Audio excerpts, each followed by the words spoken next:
Hi, everyone. We were like, it's the last day, it's the last session. Will anyone still be like up for the challenge? And so here we are. It's giving me a tad bit of performance anxiety because I'm like, wow, they must really want to leave with something if you're here. So I hope we can pull this off for you. So we today are going to be talking about what is a mental health crisis, resources to use in a mental health crisis, and some tools for caregivers and family members to use. So our main aim is that you leave with some frameworks for thinking about handling some potentially stressful situations that are occurring in your homes. Because of the complexity of this disease, like this disease is so complex, it would be difficult to say this is going to be the answer that's also for you. So unfortunately, we may not have an answer for you, but we can maybe give you some tools to at least feel like, okay, I do know what I'm doing, I am working through these things, I'm working the steps, and this is the best that I can do. And so we hope that we can give you that. I will say I am the clinical social worker and clinic coordinator at the University of Iowa at their Center of Excellence. And I'll say to people, if I took my heart out of my chest and I put it in your chest, you're going to operate pretty much the same. But if I took my brain and put it in your head, you are going to be completely different. And that's why if you know one person with HD, you know one person with HD, because it's the most unique organ in your body that happens to have an illness. You will, if you had my brain, you would have a strange affinity for cheese popcorn, and it would be really odd. But that's the warning, and other things that I'm not going to mention. Today, as a starter, there's a few things I wanted to talk about, and that is that how many individuals here are care partners? Okay. And how many individuals are living affected by the disease or have the gene? Okay. This is a sensitive topic. Like if I am experiencing this disease, I don't want to be irritable. Trust me, that would not be on my bingo card. So I want to we will be as sensitive as possible, knowing that you don't want to have a thought that you're dwelling on and perseverating on. You don't want that, but it's happening because of the changes that are occurring inside the brain. We also want to recognize that not everybody has a care partner. Not everybody is close to their family. That happens. And so we recognize that some individuals are trying to juggle this disease by themselves. And so I want you to leave here with a little tools of like, you know what, I notice that when I am acutely irritable, I could use these tools to help calm and center myself too. Or toss cheese popcorn in your mouth. That works. The other thing, I want to make sure that I cover all these, is that we're mainly focusing on managing situations involving adults, not children, so we're making that assumption that this is working with adults. And we're focusing primarily and solely on non-pharmacological interventions and strategies, recognizing that sometimes we need those pharmacological strategies to help, but our focus will be on that and not really any type of medications. So the other thing is that language is important, and so I want to also recognize that when we use the word caregiver, or I prefer the word care partner, that could be any individual in your support system. It could be somebody that provides tangible help, but it could also be the care partner is somebody that, like, when I get really irritated and I'm really upset, I know I can call her and I know that she'll listen, and I always feel better when I hang up. And the other thing that I want to use is that we will use language, we will use the term family, but we recognize that our families oftentimes aren't the people we're biologically related to. Sometimes our family are the people that we make for ourselves. And I'm one of, my family lives far away from me. So when I think of family, I think of the friends that show up, and the family I created. So I want to make sure that when we use those terms, that's how we're using those. So go ahead. Filming. Do you want to say something about filming? Oh, and the other thing is that this session is being recorded, so we want to make sure that you're aware of that in case you want to share, but you wouldn't have shared if you knew it was recorded. So thank you for that. Yeah. Okay. So I want to start with this, and not, how many of you have seen this photo? Have any of you seen this photo? Okay.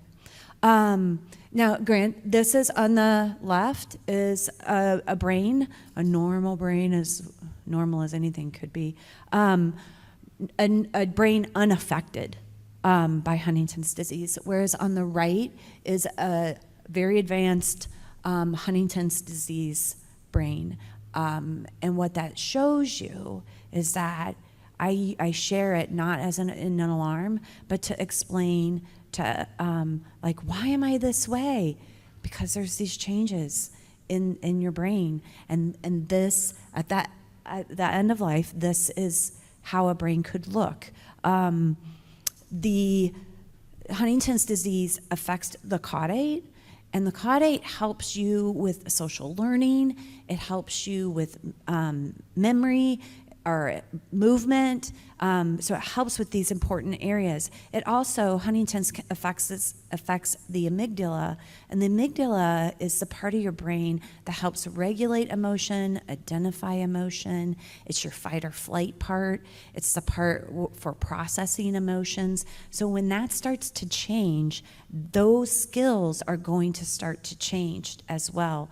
And it also affects the, frontal lobe.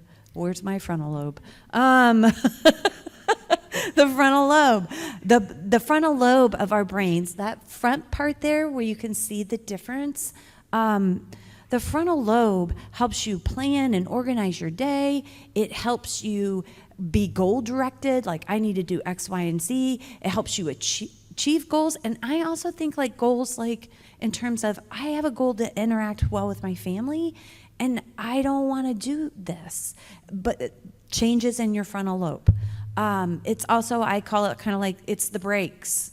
It's the brakes of organizing behaviors and managing behaviors. So I wanted to start with that as to give everyone kind of a picture of what's going on. So because of the changes in the brain and the physiological brain, you'll see these three dimensions of life affected. I prefer to call them the 3 M's: mood, memory, and movement. And you all are very familiar with the areas that are there. So, next one. So, in terms of crisis, a lot of the things that I see in our clinic is that it's the mood elements and the memory elements that can generate really stressful situations that can escalate into a crisis. And when you look at the mood element of Huntington's disease, and you can divide the psychiatric symptoms into 4 buckets per se. We have depression, we have apathy being reduced self-efficacy, my belief in my ability to be motivated and stay motivated and go after the goal, obsessive compulsive types of psychiatric symptoms, like I have a thought, it generates anxiety, I engage in this behavior to help mitigate the anxiety, and it becomes this cycle. Or there's a tendency to perseverate, to have an idea that you're stuck on, and it's difficult to switch the channel in your brain to redirect from that thought. And then there's irritability. I probably don't need to explain what irritability is to anyone here. I'm quick to anger. I'm easily annoyed. I get upset lightning fast. And then there's psychosis. And psychosis are thoughts or beliefs that are not in touch with reality. And so these are kind of the 4 buckets and the 4 psychiatric categories of symptoms that can generate changes in thinking, changes in mood regulation, driven by the changes in the brain that can then result in some, I hate the word behavior, but actions, interactions in our family that become really challenging and hard to handle. Do all of you, are there areas in your life where you're like, that's our hot button, and I can feel that storm coming, and you know where we're going with this? So next one. So this is a framework slide that I wanted to add for you to help think about when we're in these situations and we feel like, I'm a Midwest kid. I grew up in a small town of like 200 people, so I tend to talk in a lot of slang. When you're like, we're going to go off the rails here real quick, this would be an area where you could kind of stop and think, do we have one of these 3 things that's going on? Is there something physiological contributing to this? Is there, like, I'm really hot, I'm really hungry, I'm overtired? Is there something bodily going on that because of the changes in my frontal lobe, I'm not able to really tie those 2 things together, that I'm exhausted. It was a lot, and I'm exhausted. I'll tell people that come into our clinic and do our neuropsych testing, I'm like, how exhausted are you? And they'll say, I am so tired. Why is that so tiring? Because your brain had to work so hard to process all that information. And so then when I'm tired, I'm irritable. It's like, I'm not the nicest person in the world. When I'm hungry, I'm hangry. Like, especially when I get to the point where I kind of get the shakes where I'm hungry, like, I could go off the rails quick. So is it something physiological that's going on? Is it something in the situation? Is there a temperature change? Has there been like, wow, the grandkids were here and there was a lot of stimulation going on, and it burned through a lot of patience, and it burned through a lot of stamina. Or is there something psychological going on? Psychological being, is it personality changes? Are there like before we started to see symptoms, these were some of the ways that we reacted to stress. We learn how to handle stress from our families of origin. And sometimes they weren't always the healthiest ways. Don't cry, I'll give you something to cry about. Might have heard that a few times. Or my moms would be like, you'd complain if I'd hung you with the silk rope, which made no sense, but was basically like, shut up.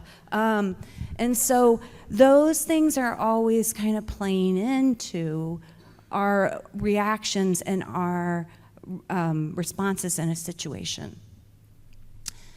So my part here is prevention, and I feel like this is a place where I need to say to you, I don't mean to be trite. Like, if I were in your shoes, I might be thinking, right, lady, like, I don't try to prevent this, like, no kidding. But if we can arm you with some tools for ourselves, as an individual who's like, I know I'm grouchier than normal, and I'm trying to calm myself, or if it's like I'm trying not to get the situation to a point where everybody here is yelling, screaming, angry, mad, and we're teetering on the point of I'm scared. And so prevention, that's the angle I'm taking here. Okay. So back to some behavior analytics steps, another framework that might be helpful. If you take those 3 circles, is it situational? Is it physiological? Is it psychological? And apply those to that before column.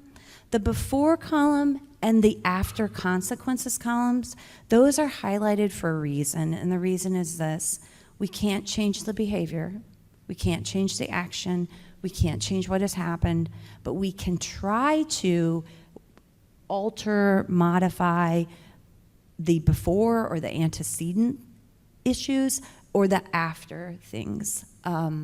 So just a framework there to start to think about what happened. I call it kind of like a behavioral autopsy of sorts, of like, okay, what led up to this?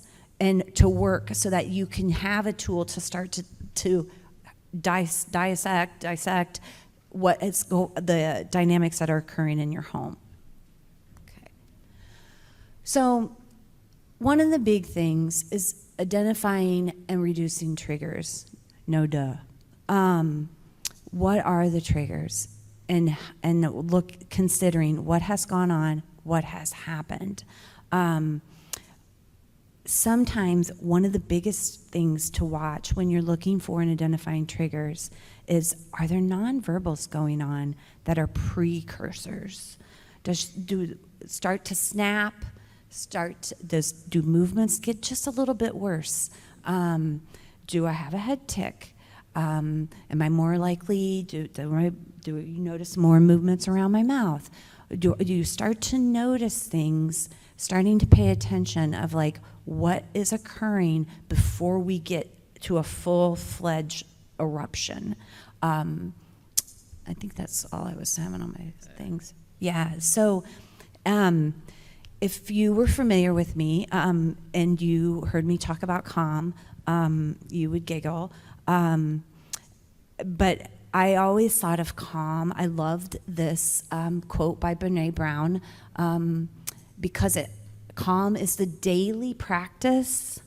That's the part I forget. The daily practice of creating perspective and mindfulness while managing emotional reactivity. It is a practice. And I love this statement. Calm is not a trait. It's not something we have. It's a skill that we learn and that we teach ourselves and that we practice. And next slide, I think. How we respond can influence how another individual reacts to us.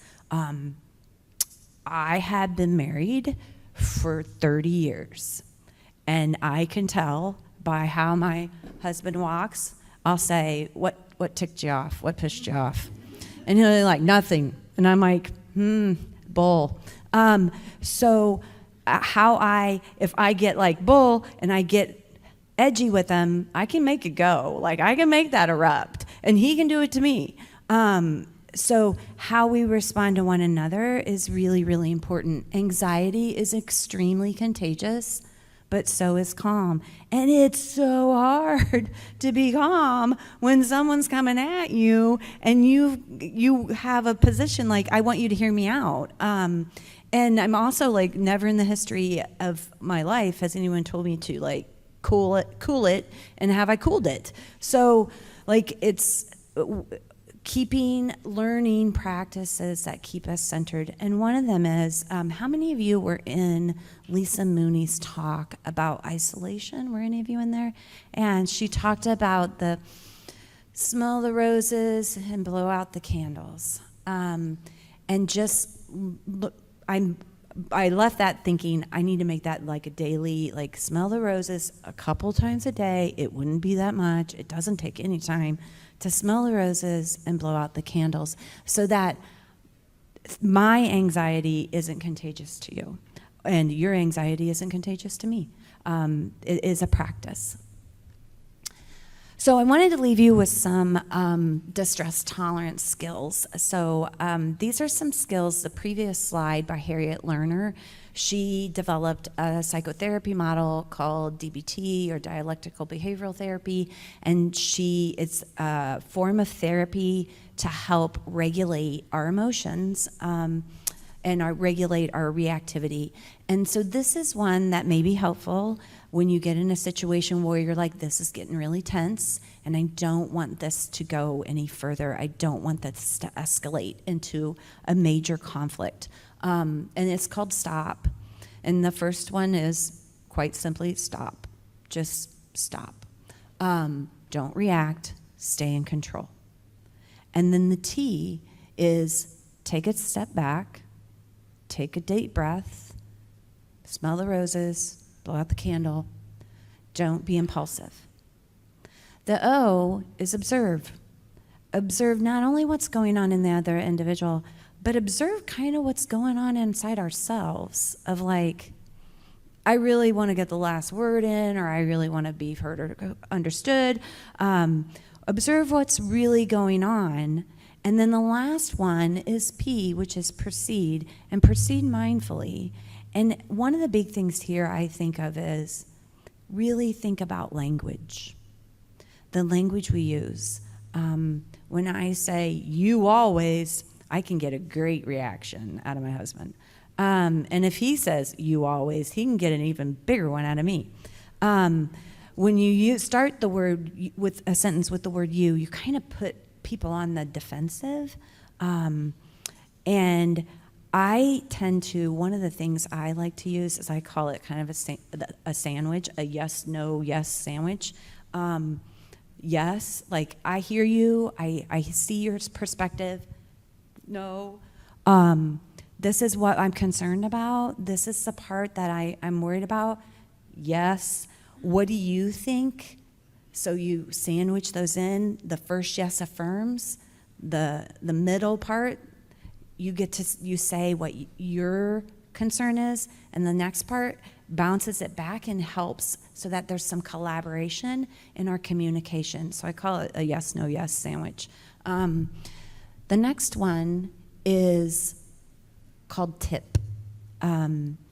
So tip, I like this one when it's really starting to escalate, when things like somebody's getting hot, and we're at risk to the pop.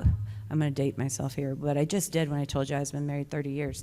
Back in the day, we had pop bottles, so I liken it to shake the pop bottle, and you know that when we had these little stopper things, and when you pulled it off, it popped. It's shaking, and you know it's fizzing, and you know that it could go here.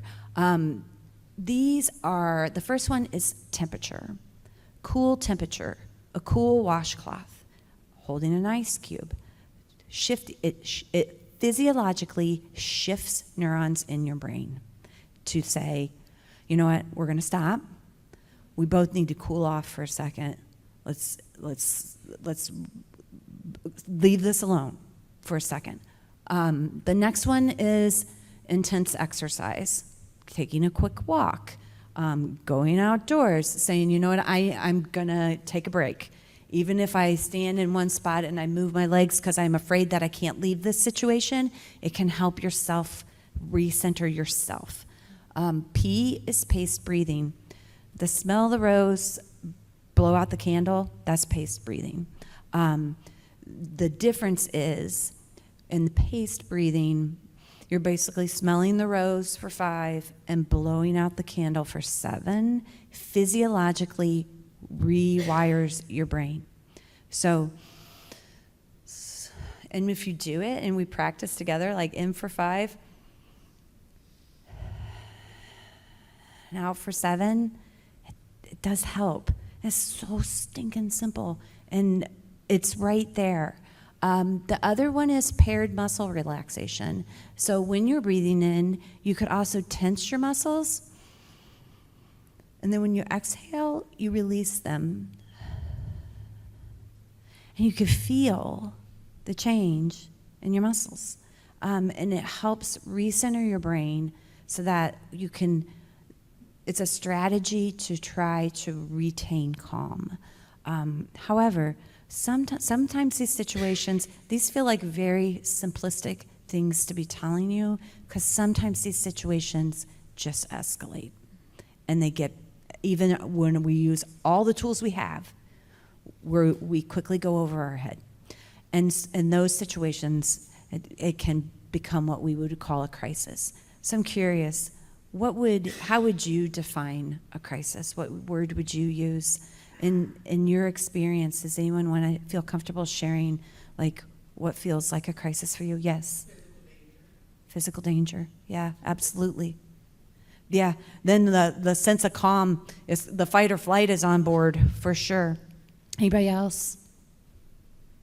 Just like when something That feels dangerous. well, and it doesn't have to be. I think what sometimes I feel like impulsivity is like, oh, now what's going to happen? Mm. This action isn't the bad thing. It's just a precursor to What it could be. Yeah, we have a potential for a negative outcome here. Not right now, but the potential is right there. Right. Yes. Or you see it, like you see little things happen impulsively, and you're like, hey, what's happening when no one's Yeah. Yeah.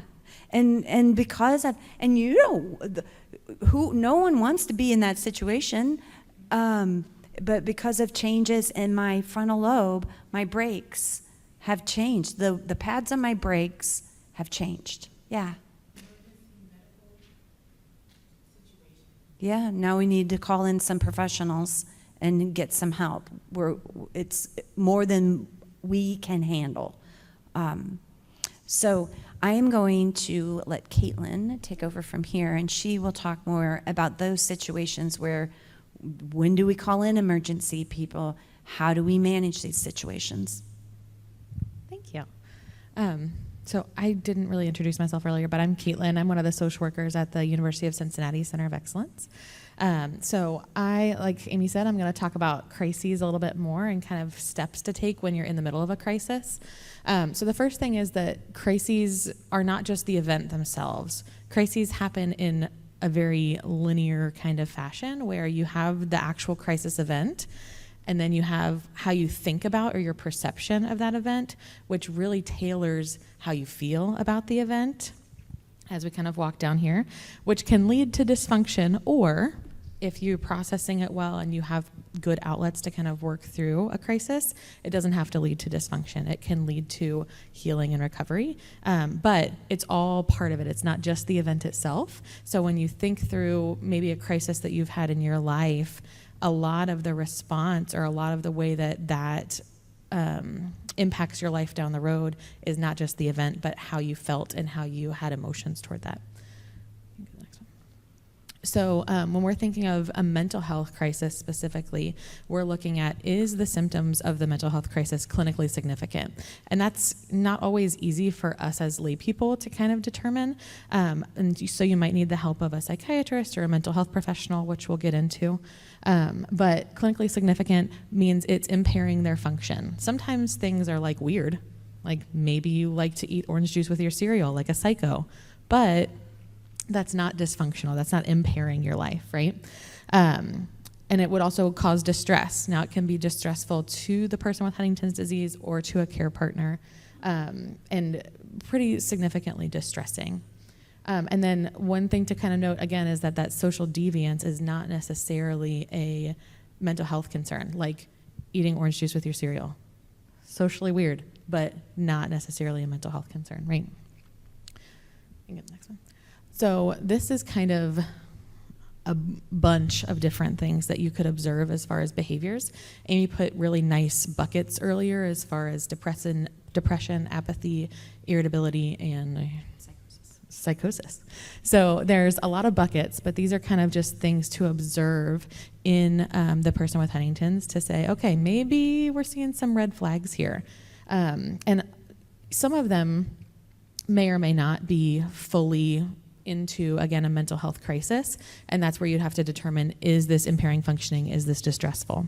But a lot of these we see, risky behavior, sometimes violence, mood swings, not eating or eating all the time. There's a lot of different kind of behaviors that can come up, and the best way that we can recognize those is to just observe them. Go ahead and do the next one. There's also a lot of things that can be coexisting with mental health disorders or mental health concerns. Substance abuse is a big one. If someone is using substances actively, or if they've had a history of substance abuse, that can create mental health challenges that are separate but co-occurring with Huntington's disease. Medication changes, some of the medications that people are put on for movements or for like antidepressants, those can cause increased suicidality risks. Those can also sometimes cause irritability and agitation. So if there's a new medication that that person hasn't been on, or there's been a medication change, that can really impact their mental health overall, something to consider. Other mental health diagnoses, we all know that there can be more than one thing that is true at one time. So you can have other co-occurring mental health diagnoses along with HD, which can sometimes complicate your mental health overall, and as well as the treatment of the mental health concern. And then Amy touched on this earlier, but a history of violence. If your family sometimes has a history of violence, which in families that have experienced Huntington's disease, sometimes generationally that occurs because of the irritation and agitation from the parent, that can really impact your ability to manage when your switch gets flipped and you're agitated or you're frustrated. So all of these things can occur at once, which is really what creates kind of the challenge of Huntington's disease and managing mental health concerns in Huntington's disease, because there's a lot happening all at the same time. So when does a mental health crisis become a physical safety crisis? I always kind of like to use this analogy of a bear. So if you're in the woods and you're just walking around and you see a bear, instantly your response is fight, flight, or freeze, right? You will either run away from that bear and hope it doesn't chase you. If you can't run away and the bear is coming at you, you'll try to fight. You may not win, but you'll try, right? Because you're going down swinging maybe. Or you freeze. And these are the natural responses that people have when they're in a crisis situation. For people with HD and families with someone who has HD, sometimes you're not in a park and you're not trying to get away from the bear. The bear lives in your house. And that's a lot. Or maybe you're experiencing the bear in your brain if you are the person who is experiencing Huntington's disease. And so when we're looking at when something becomes a crisis, is that bear ever present in the home? And sometimes that's all the time. Sometimes that's at certain specific times. But how do we manage the bear? What does that look like? How can we create safety in the midst of all of these kind of co-occurring things that we've been talking about? So we want to look at, is there a risk to the safety of anyone in the home? Is there threats or actions of suicide or homicide? Is there any weapons involved that we want to make sure that we're addressing? Or is someone acting bizarrely in a way that would harm others? And sometimes that looks really different for different people. I once talked to somebody who they had holed themselves up in their room and boarded all the doors with pillows and they wouldn't let anybody in for days. Not necessarily harming others, but like, are you eating in there for days? Where are you using the restroom? You know, you don't have access to the resources and things you need, so that can be considered a mental health crisis. So this is not a statistic to scare anyone, but a statistic so that we all kind of understand where we're coming from together as a community of HD. So we looked at the structural brain changes that happen in HD, and they can often cause the impulsivity that we've talked about, agitation, irritability, anxiety, those perseverative or OCD kind of behaviors. And what we know is that there was a study done in 2022 that 46% of people with HD have engaged in some type of criminal activity, and that was really very specifically to violence against a caregiver or aggression or agitation against a caregiver. And that's an unintended part of HD, right? No one ever wakes up and wants that for their family or loved ones, but it's something that for us to all be on the same page as far as this happens frequently, and how can we really partner with our community and our resources to make sure that we can create safety in that environment. So we're going to look at steps to take. First, we've already talked about this. Amy did a great job of talking about taking a breath. When you, like if you've ever done CPR, has anybody done CPR training in the room ever? Okay. You know when you do the CPR training and you're watching the little video and they're like, step one, like pause. They're like pause and assess your surroundings. We're going to do the same thing. You're going to pause. You're going to assess your surroundings. See who's around to help you. If you're in the midst of a crisis, crises are always managed a little bit better when you have somebody there to help. So look and see who's there, and then call the helpers and relay the information that you need. And that's going to look different depending on what the situation is, and we'll talk a little bit about that. But take those first two steps, because you in crisis is not helping the person in crisis either. So, again, one of the best ways to prevent a crisis is, or one of the best ways to manage a crisis is to prevent one, right? An ounce of prevention saves a lot in the end. So if you have someone in your home who is experiencing maybe some of those concerning mental health behaviors that we looked at, maybe they're paranoid, maybe they're agitated, maybe they have had suicidal thoughts or tendencies in the past, we want to take some action steps to prevent what we call lethal means, meaning that, you know, we want to support the person, but we also want to make sure that they don't have access to things that can harm them.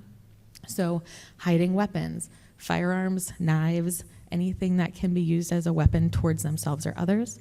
We want to lock medications. This is especially true if you have someone who has experienced suicidal thoughts or actions in the past. They may be very well able to manage those medications, but that impulsivity, that frontal lobe of the brain is not working. And so sometimes it's one thought and, oh, let me do this, like take action, because the brain's not functioning right. And so locking those medications can help with that impulsivity because there's something blocking, there's a barrier to the action. Planning with friends and neighbors, this is especially important if you have any kiddos in the home. If there's some kind of crisis situation, if there's violence or suicidality or bizarre behavior, you want to make sure that your kiddos have a place to go that's safe so that they don't have to experience kind of the crisis situation as much as possible. I always like to tell people that neighbors are probably the best because they're going to be the fastest, right? So if you have neighbors, build good relationships with them, bring them cookies. I love cookies, so hopefully your neighbors would too. But have a code word. So if your kids come running over to your neighbor's house and they say, pickle chiffon pie, they know that they need a safe place to go, and we'll let them in regardless of, you know, maybe they have people over, maybe whatever, but they know for a fact that they need to come into the house and have that safety word together. Gather a go bag. I'm not going to go too much into that, but there's a lot of really good resources on the HD Reach website as far as what you can include in something like that. And they have a lot of good information on what things you might want to pack, what things you might want to pack for your kids, all of that. And then know where you can hide and how to escape. This one, it sounds really scary. A lot of it is just self-protection of making sure that you're in a safe place. You know, sometimes someone who's experiencing something like psychosis, if they are in a room where there's no exits, you don't want to put yourself in that same room. You want to try and bring them to a room where there are more exits, just in case, again, that impulsive part of the brain kicks in and you need to get out quickly. It's not, you know, not that you should avoid certain parts of your homes at all times, but if someone's actively kind of in one of those crisis or psychosis kind of things, make sure that you have those exits available. Okay, and then when you're calling first responders, I don't know if anyone has ever had to call like emergency services for a mental health concern.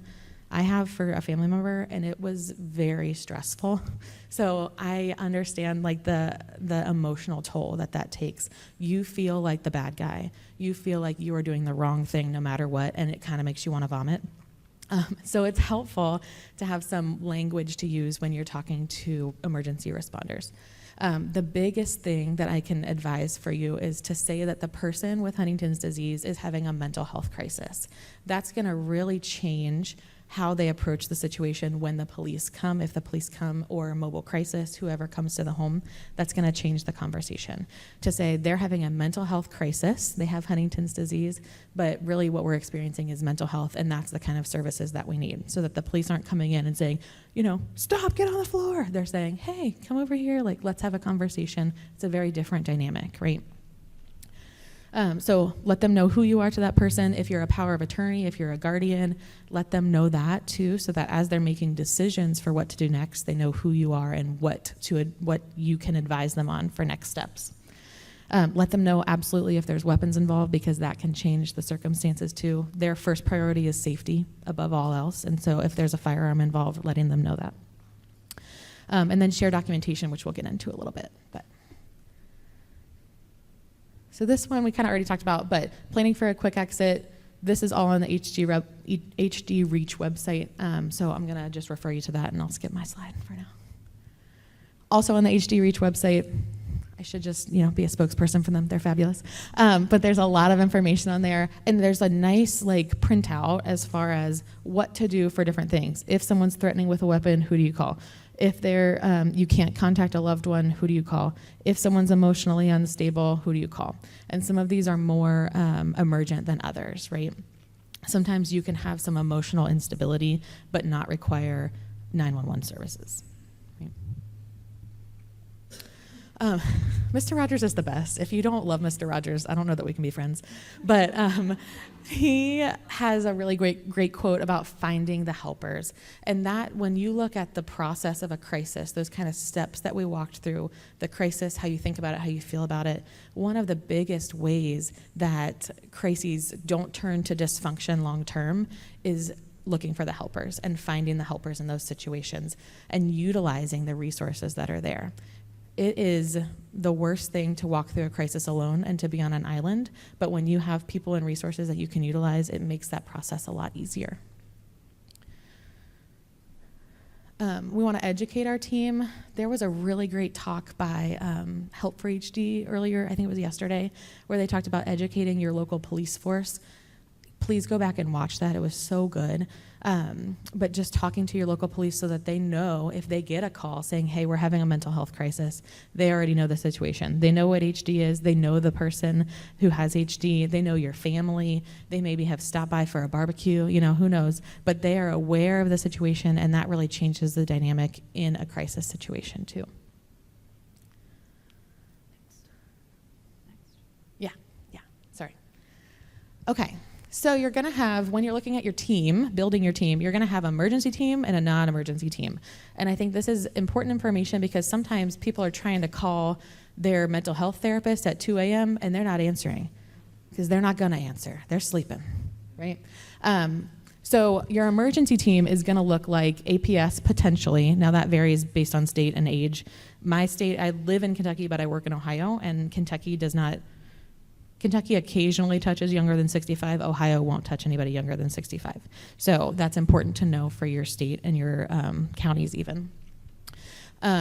Mobile crisis, that's going to be really important. I encourage all of you to look up your mobile crisis in your area. It's a federally funded program, so every state should have one. They look different regarding how staffed they are and what they do based on funding and things, but reach out to them, find out their number, put it on your fridge. You may never need it. And that's amazing. You may never need it. But if you need it and you don't have it, then you're wasting precious moments where something crazy might be happening. So it's important to have, right? Yeah. Add something. Yes, this work. For your mobile crisis, if you Google it and you find it, they may not understand HD. And so you may reach out to them prior to a crisis and say, hey, things escalate here, and I hope I never see you, but I might. And this is what we have going on, and explain that it's a neurodegenerative condition and this is what's going on. If they don't know and you are tied to a COE or you have a chapter social worker, we would be happy to work with your local mobile crisis so that they understand that. I have a situation where I have a mobile crisis involved, and they're coming in and saying, you just need to learn how to parent. And she's a single parent, and she's raising children that have some behavioral health issues, and it wasn't helpful. And I'm like, let me talk to them about that. And also, the same applies with your law enforcement, and it feels kind of awkward, like, how do I call the cops? Like, I try to avoid the cops. Help for HD, if you go on, contact us, they'll mail you a packet to give to your law enforcement so that you have, I don't even know where to start. It helps you figure out where I'm going to start, and it gives to them and be like, please share at your next meeting, your next department meeting. Help for HD will come out and train them. Your COE will come out and train them. Your chapter social worker will come out and train them. So if lay the groundwork early so that that's there, and then it kind of helps you figure out, okay, they get it, or they don't get it, and we need to help get them on board too.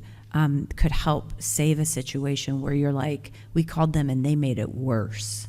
And I'm never calling them again. And that got bad quick. And that can happen. Yeah. So Yeah, anyway, that's good. and on the exit thing, the other exit thing, I had a situation where care partner was a wife. Her husband was affected. He could get really, really aggressive. And they moved into a more open area, got out onto the deck. Let's just go outside. Let's just get a breath of fresh air. And went out there, and it got really heated and loud and scary. And the neighbors were like, "Do you need help?" And she said, "Yes, I do." And they were able to take him to the hospital where he could have his behavioral health emergency managed. My point being, I think we all try to be so private, and we try to be like, I don't want my neighbors to know that, like, all hell's breaking loose out over here. But sometimes you need to know that, like, if you can get out there and you feel like this is really scary, and you can get out there, and that allows other people to be like, hey, what's going on over there? That could help as well. So sorry for No, that was great. Thank you. Yes, all of those things. Amy's wonderful, isn't she? She's fabulous. I was just like holding my finger like. No. Okay, so that's your emergency team. Your psychiatrist, I put if access. Some psychiatry offices do have 24/7 on-call lines, and some don't. That's a good thing to know, so that if there's a behavioral health concern, maybe you can call them, maybe you can't, but find out beforehand, right?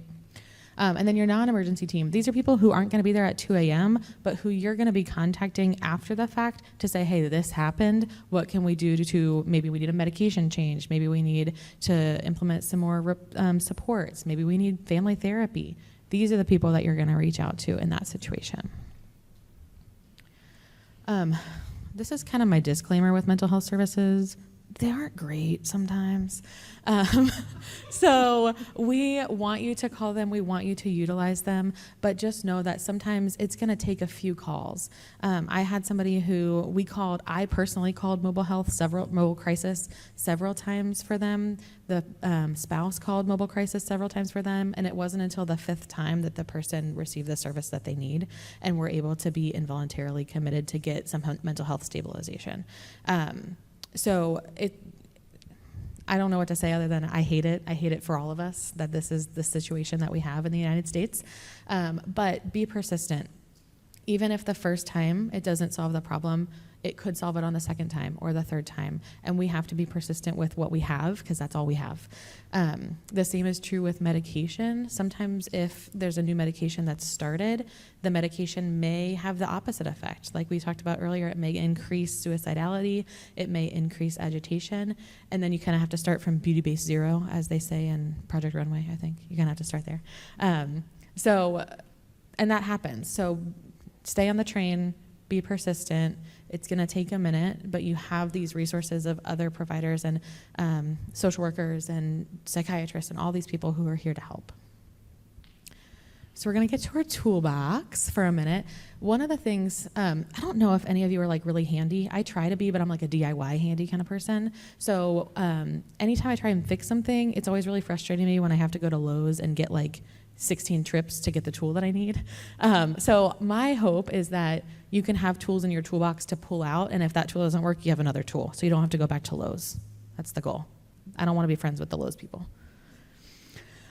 So documentation is really helpful. This is helpful for your non-emergency team as well as your emergency team and for you. So if you go to see the neurologist and you're like, hey, something's been going on, but I'm not really sure what's going on, that's less helpful than if you come to them and say, hey, on 5 of the 7 days this week, we had an outburst that really caused some destruction in our home, and maybe there was chairs flipped, right? That's a very different story than they're feeling some type of way, right? Having the specifics, what happened, when did it happen, who was there, what interventions did you use, what helped, all of that documentation is really helpful for the psychiatrist, the neurologist, the social worker, all of these people to get you what you need and to figure out what's going on. And that can also help with medication changes. If you've, again, if there's a new medication that they've started and you're seeing behaviors and you're like, this only just started like 2 days ago, that could be medication related. And that's really helpful to know for documentation purposes. Also helpful if there is any kind of criminal like thing that happens. Maybe you don't press charges, but maybe something happens in the Walmart and somebody else presses charges and there's criminal things, which we hope never happens, but we know it does sometimes. Having documentation is really helpful for the person with Huntington's, for the family, for everybody involved, the police force, so that they know exactly what happened from your perspective. We'll skip that. Yeah. One of the things, so my background is in the child welfare world, foster care kind of thing. And so one of the things that I learned a while ago that I think really applies to this, so I'm going to tell you about it, is being an emotional container as a caregiver. So imagine, close your eyes for a second, and imagine like a Tupperware, like a clear Tupperware container, and then put a ping pong ball in it. And I want you to shake the Tupperware container. Where does the ping pong ball go? On the floor, right? No, it does not stay in your container if you're shaking it. Now imagine putting your lid on your container with your ping pong ball in it and shaking it. It stays in there, right? It's not leaving. So when someone is having a behavioral health concern, an emotional response, they can sometimes be very up and down. And as caregivers and as people who support and love people with HD, our role is to kind of help be that lid and say, okay, this is, I hear you, I see that you're frustrated. You're still allowing for emotions. That ping pong ball can still bounce in the container. It's still moving, it's still feeling, it's still frustrated and agitated and whatever else it's feeling. But you being the emotional container kind of helps keep it in that place to say, we're hoping to not get out of the container at this point. Now that doesn't always help. That doesn't always, crises still happen, things still happen. But helping that person to regulate their emotions is what can hopefully prevent some of those mental health crises. And a lot of that comes from you, again, as a caregiver or as a support person, being the calm in the storm. When you are escalated, they are escalated, right? If you've ever like my niece is 4 now, and sometimes we go to the dollar store and we've already bought like $28 worth of things. And she's like, I want that unicorn. I'm like, no, we can't get a unicorn. And it just escalates. My job as a caregiver in that moment is to say, I'm so sorry, we can't get the unicorn. The yes, but yes, or yes, no, yes. Yes, that would be amazing. Unicorns are the coolest things ever. They sparkle. We love them. No, we can't get one today. Yes, hopefully the unicorn will still be here next time we come. Creating an environment to feel, experience the emotion, and also say this is kind of the top of where we can be, and being that calm in the storm is helpful. A lot of that comes from de-escalation too, breathing, you said 5-7 breathing was what you were doing? Yeah, basically pick a number, but the number going out has to be longer than the number coming in. Yeah. So that you're fully getting everything out. Yeah. And also kind of the secret sauce in it is that your brain starts to focus on my breath and counting, and it short wires what it was on. Right. Like it disrupts what's happening in all of our brains when I focus on those things. Yeah. And it calms down that amygdala, which is your fight or flight response that we talked about earlier with the bear. When you breathe, your amygdala calms down, and it's in the center of your brain, but it tells the front of your brain, hey, I'm not in an emergency, the bear's not here. We don't have to manage that. So the breathing can really be helpful for the person with Huntington's and the person who is in a caretaking role. Next. We'll go now.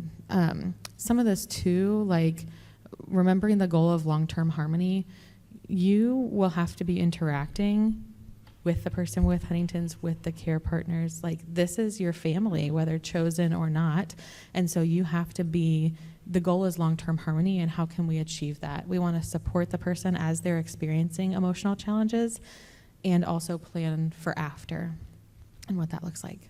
So what does happen after? My quick response to this is talk about it early, talk about it often, talk about it to all the people that matter. When you don't talk about it and you don't resolve the crisis after the fact, it festers and it creates so much more dysfunction in your family than if you had just talked about it. So even if it's hard, even if you're like, that was the most traumatic thing that ever happened in my life and I never want to tell a single soul about it again, talk about it. Talk about it in your families. Talk about it to your neurologist. Talk about it to your social worker.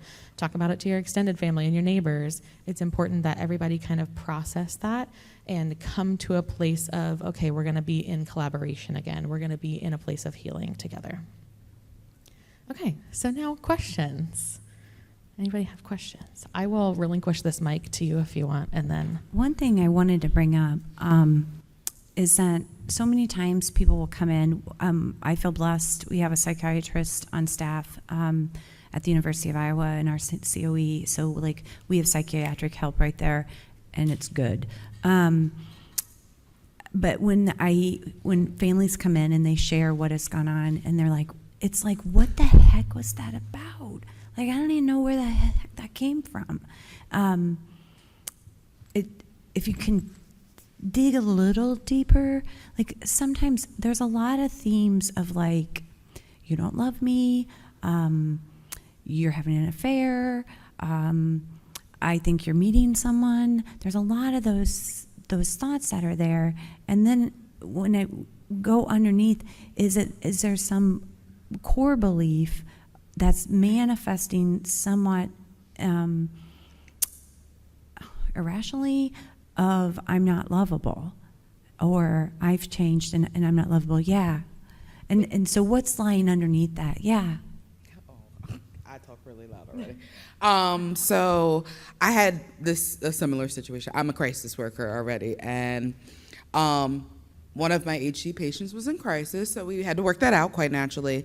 But the results of the emotions that came after were shame, guilt, and things like that. Quite naturally, her family wanted to be very there for her, but that led her to a dark path as well, because she just felt embarrassed and broken. So a lot of that was just kind of talking to her and telling her she's not broken, and that we just have to manage some of these emotions and try to figure out ways that work for her. But that definitely does come up in the end sometimes, and it's just kind of sad. There's some of those core emotions that we all have that we question our lovability and et cetera, that are real. And you're right, there's the aftermath. And I had another thought and it's gone, but it'll come to me.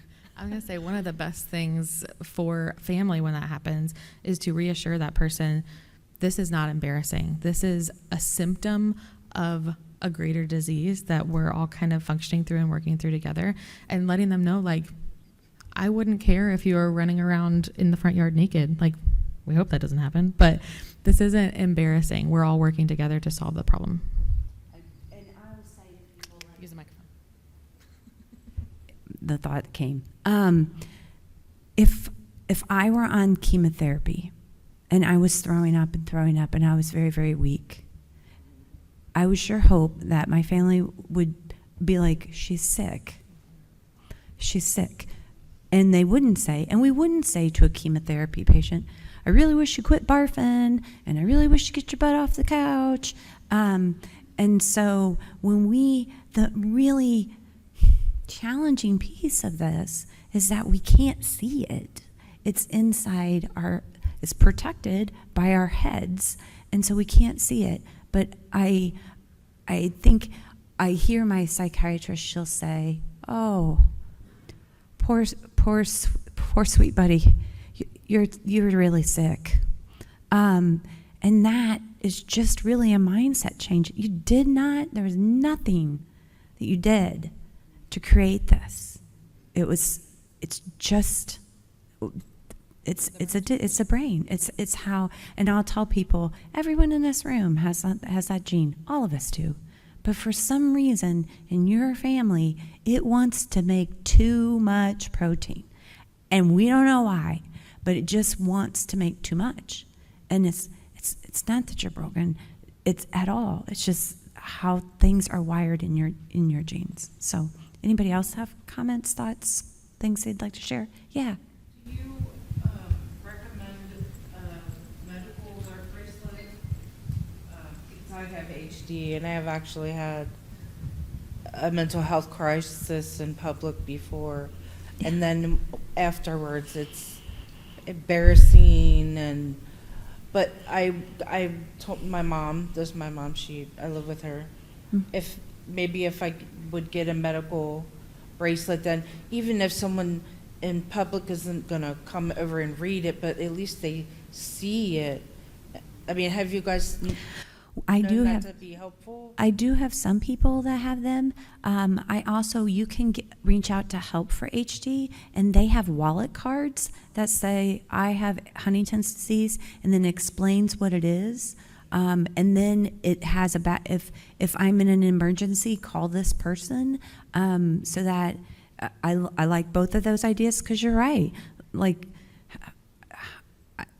I need people to know I'm not choosing this. I would never choose this. Yeah, there's something going on. There are changes structurally inside one of the most unique organs in your body. Yeah. Some people get. With that experience that she's talking, she got really mad at us when we were, okay, anyway. We were at the checkout at a store, and afterwards I said to the person, she has Huntington's disease. And the guy said he was a nurse and he knew about it. But he didn't exactly react appropriately, I think like one part of, yes, yeah. I always try and tell myself when people are like not the kindest in the society that they are also probably dealing with things in life, right?